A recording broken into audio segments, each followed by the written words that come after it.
Hello friends, welcome to my channel educational news চ্যানেলে আমাদের সকলকে স্বাগত জানাই। তো ফ্রেন্ডস, তোমরা জানো যে আরআরবি গ্রুপ ডি এর যে ডকুমেন্ট ভেরিফিকেশন তা প্রায় সব জনের স্টার্ট হয়ে গেছে।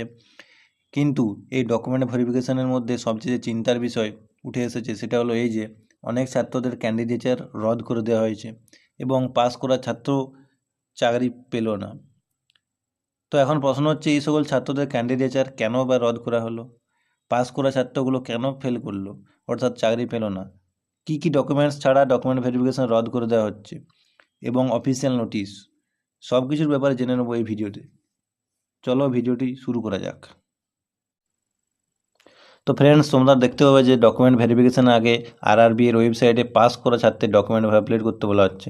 অর্থাৎ যারা যে সকল ছাত্রছাত্রী পাস করেছে তাদেরকে ডকুমেন্ট ভেরিফিকেশনের জন্য ডাকার আগে তাদের অনলাইনে ডকুমেন্টগুলো আপলোড করতে বলা হচ্ছে। এক্ষেত্রে যে সকল ডকুমেন্টস আপলোড করতে বলা হচ্ছে তাদের মধ্যে একটি ডকুমেন্টস, যেটা হলো এসবিআই পেমেন্ট স্লিপ বা এসবিআই চালান স্লিপ, সেটিও কিন্তু আপলোড করতে বলা হচ্ছে। কিন্তু অসুবিধা হলো এই যে যারা অনলাইন ব্যাঙ্কিং বা নেট ব্যাঙ্কিংয়ের মাধ্যমে পেমেন্ট করেছে তারা এই ডকুমেন্টটি আপলোড করতে পারছে না। এই জন্য কোনো ডকুমেন্টেরই ফাইনাল সাবমিশন হচ্ছে না। অর্থাৎ ওই যে এসবিআই পেমেন্ট স্লিপ বা এসবিআই চালান স্লিপ, সেই এসবিআই চালান স্লিপটি ছাড়া বাকি সকল কোনো ডকুমেন্টেরই কিন্তু ফাইনাল সাবমিশন হচ্ছে না। এই জন্য অনেক ক্যান্ডিডেটের কী হচ্ছে, প্রবলেম হচ্ছে, অসুবিধা হচ্ছে, এবং অনেক ক্যান্ডিডেট তাদের ডকুমেন্ট ভেরিফিকেশনের প্রবলেম হয়ে গেছে, তাদের প্রবলেম সৃষ্টি হয়েছে। চলুন সাউথ ইস্ট সেন্ট্রাল রেলওয়ের ওয়েবসাইটের মাধ্যমে দেখে নিই যে কোন কোন ক্যান্ডিডেটের ক্যান্ডিডেচার ক্যান্সেল করা হয়েছে এবং তাদের লিস্ট। তো এখানে তোমরা দেখতে পাচ্ছ এই নোটিফিকেশন একটা দেওয়া হয়েছে, cancellation of candidature of the candidates against CN number 2/2018। তো এটাতে আমরা ক্লিক করব, ডাউনলোড করে দেখে নিই। এটাতে আমরা ক্লিক করব এবং ডাউনলোড করে নেব,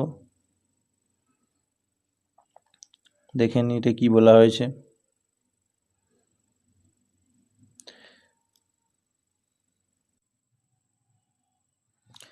তো সাউথ ইস্ট সেন্ট্রাল রেলওয়ের এই নোটিফিকেশানটি ডাউনলোড করা হয়ে গেছে। তো এখানে দেখে নিই সাবজেক্ট কী বলা হয়েছে। সাবজেক্ট বলা হয়েছে cancellation of candidature of the candidates against employment notice number CN2/2018। অর্থাৎ কাদের কাদের ক্যান্ডিডেচার ক্যান্সেল করে দেওয়া হয়েছে সেটা সম্পর্কে বলা হয়েছে। চলুন পড়ে দেখে নিই কী বলা হয়েছে। The candidature of the following candidates who have registered online application against employment notice number CN02/2018 আর cancelled in pursuance of terms and condition of the employment notice number এত পাবলিশড অন এত for the reasons mentioned against each the details are as under.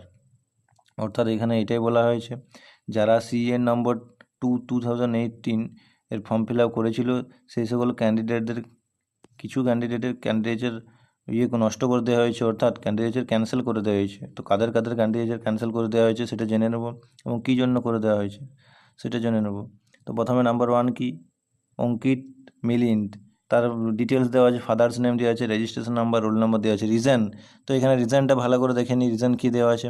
Mail candidates mentioned gender as female in online application. অর্থাৎ এই যে person, তিনি কী ছিলেন, তিনি mail, কিন্তু তিনি যখন অনলাইন অ্যাপ্লিকেশন করেছিলেন তখন ফিমেল হিসেবে ক্লিক করেছিলেন, অর্থাৎ মেলের জায়গায় ফিমেলটি ভুলবশত দিয়ে দিয়েছিলেন, যেই জন্য তার ডকুমেন্ট ভেরিফিকেশনের জন্য তার ক্যান্সেল করে দেওয়া হয়েছে ক্যান্ডিডেটের।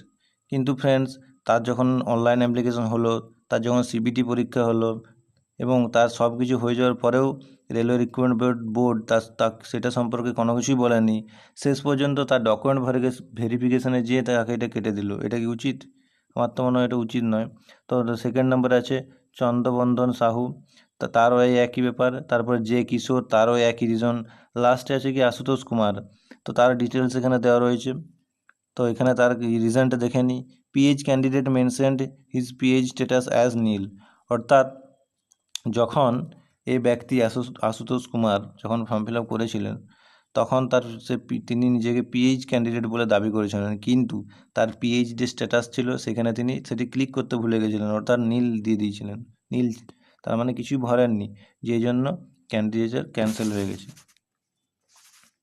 তো ফ্রেন্ডস, আপনারা দেখতে পাচ্ছেন এই সকল প্রবলেম বিভিন্ন রকম ফেস করতে হচ্ছে ছাত্রছাত্রীদের। তো এখানে আপনাদের বলে রাখি যে ডকুমেন্ট আপলোডের এরকম প্রবলেম হলে আপনারা আরআরবির ওয়েবসাইটে ইমেল করতে পারেন এবং টুইটারে লাগাতার টুইট করতে পারেন, যাতে করে এই প্রবলেম থেকে মুক্তি পাওয়া যায়। তো আপনারা এখানে কমেন্ট করে জানান কার কার এই প্রবলেম হচ্ছে। তো ফ্রেন্ডস, আপাতত এই পর্যন্তই। এরপরের ভিডিওতে আবার দেখা হবে। এখনকার জন্য বাই।